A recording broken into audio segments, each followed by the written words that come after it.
Hello everyone and welcome back to the video. So with the recent changes that came in with the massive patch impacting primarily the Incas but also the Aztecs and the Mayans, I figured it's the perfect time to go ahead and make a video about the best Meso civilization in the game currently. So we're going to go ahead and rank up the Aztecs, Mayans and Incas up against each other and determine which of the Meso civs is the strongest, which is the weakest, and which is right in the middle. For a reference point, we're going to be talking mainly about Arabia, but I'll try to mention some of the other maps that these civilizations could be good on and could be played, and so you guys can get a little bit of idea on some of the different maps out there as well. Before getting started with the meat of the video though, just want to give a quick shout out to all the Muslims out there who fasted through Ramadan. I want to say Eid Mubarak to all of you guys, and I hope you guys have a blessed day with yourselves and your families, of course, and of course inshallah Allah has accepted our fast in the month of Ramadan. So with all that said and out of the way, we're gonna go ahead and jump into the video and talk about some Meso civs.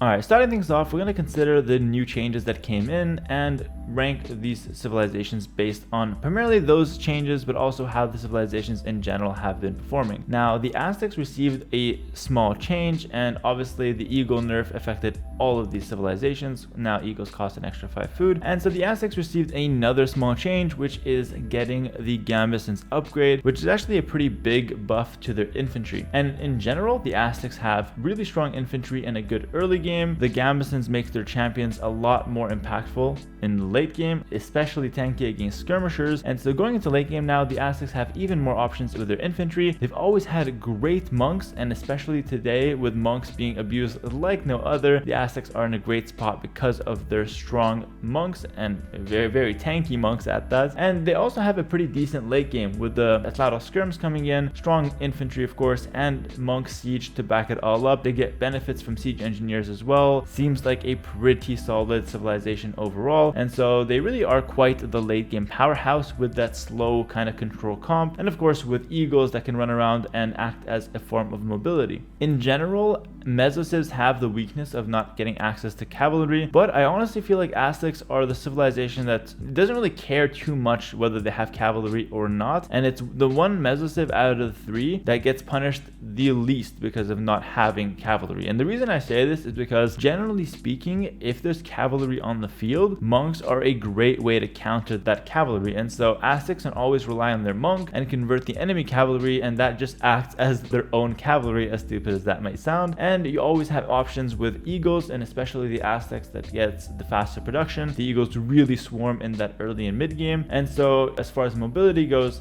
Aztecs usually got you covered. To be honest, Aztecs might be the hardest Meso civ to play, but they have a lot of strong options at various points of the game, and they remain quite a solid civilization. Although that being said, I'm not sure where I rank them just yet, so let's go ahead and take a look at the Mayans and see how the recent patch affected them.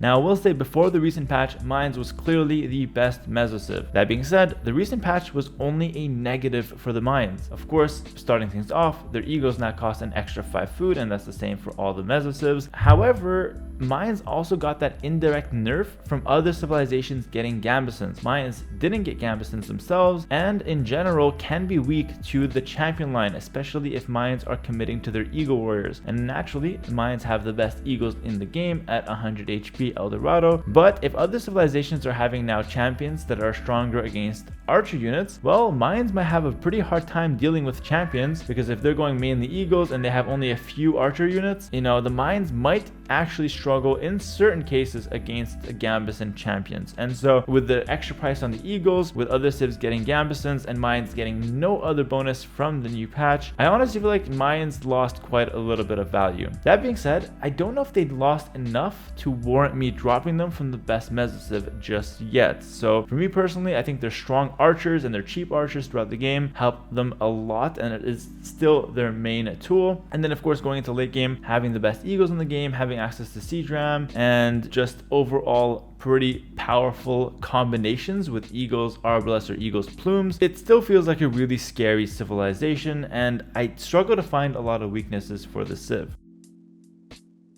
Moving on now to the last of the Mesocivs, the civilization that got changed the most from the new patch, that's the Incas. Now the Incas have always had a ton of options, however their options have never been as tempting as they are today. Guys, the food savings for the Incas is absolutely wild. The Incas, for those who don't know, now save 15%, 20%, 25% and 30% at each of the different ages food cost on all their military units. This is such a crazy bonus, and this affects a wide range of units from eagles, skirms, spearline, slingers, kameyuks. Pretty much everything that the Incas want to go for throughout the game gets a benefit from this bonus. And this is the only new bonus they got, but this alone is absolutely massive. It is worth mentioning that Incas don't get access to supplies nor gambesons, so they don't really benefit from the new patch in that way, but I honestly think that's a very small price to pay for such an insane bonus that they now have. And in general, I feel like this bonus plays very heavily into the strengths that the Incas already had. Before they had this bonus, they still were a scary civilization to try and deal with, and they still had an answer or a counter to every unit you wanted to go for. For example, if you want to go infantry, they got the slinger. If you wanted to go for cavalry, they got halbs, they've got monks, they've got kameyuks, so cavalry is super hard to go for against the Incas. And if you wanted to go for an archer unit, they have their own really tanky eagles, and they also have the skirms with no minimum range. And so as you can see, with multiple counters to every unit in the game, the Incas were always quite a tricky civ to deal with and quite a tricky civ to solve. Their one weakness really was the fact that they wouldn't get that many savings throughout the game, and so sometimes you can kind of outpace the Incas, especially if you've got like a really strong early to mid game civ. You might be able to take out the Incas before they can tech into the options and the counters they need to deal with your army.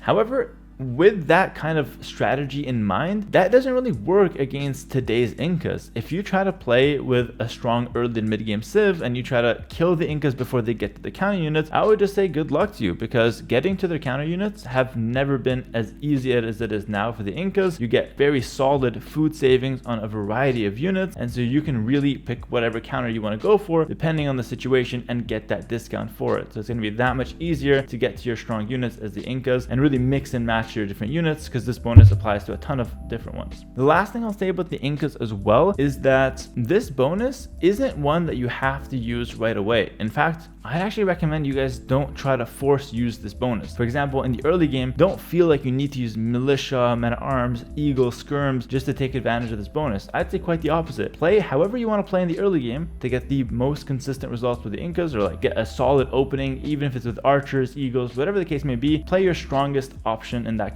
particular game, because this bonus scales incredibly well. It's actually a better bonus in the late game than it is in the early game. So don't force use it in early game and make random units that aren't really helping you. Instead, play a good early game and then let this bonus really kick in that mid-late game where your options are wide open for you. And if you do that, I think Incas are, I'm gonna say it, currently the best Mesociv. I think with the right understanding of the civilization, I think surely they will be the best Mesociv, and they will shine the most against other Mesocivs. Incas versus Mayans, Incas versus Aztecs, that is where the Incas shine the most, because the Slingers is absolutely massive in that matchup. You nullify their eagle threat completely, and you keep your eagle threat as the ace card that could end the game whenever you pull it out. And so overall, for my ranking on Arabia, I'd currently put Incas at number 1, then I'd give a number 2 to Mayans, and then a number 3 to Aztecs. However, I will say that all of these civilizations are incredibly strong, and I think depending on which one you're most comfortable with, that is the one you should pick, and that is the one that you have probably the most success with. I did say at the start of the video we're going to talk about some of the other maps that these civilizations can be good on, and so I'll stay true to that. For closed maps, I think Aztecs and Incas will be much better, so Black Forest, Arena, that kind of stuff. These civilizations have access to heavier siege and stronger monks, and those two units are incredibly important when there's a lot of choke points, so definitely pick one of those two for the closed maps. And then when it comes to open maps, you have the same tier list as Arabia, and then going on to hybrid maps, it really just depends on what you want to look for. If you want to play a little bit more towards archers, Mayans will be a little bit more appealing to you, but if you want to play towards infantry or flexibility, then Incas and Aztecs will be slightly stronger. Alright, that's going to be it about Meso Civilization talk. Let me know if I missed anything. Let me know if you agree with my ranking. Let's go ahead and abuse Incas on the ladder before it gets nerfed. It's such a strong bonus. I can't wait to show them off in King of the Desert and in the rank ladder myself. Thank you so much for watching. Leave a like, comment, and subscribe if you enjoyed, and I'll see you guys next time. Peace, stay safe.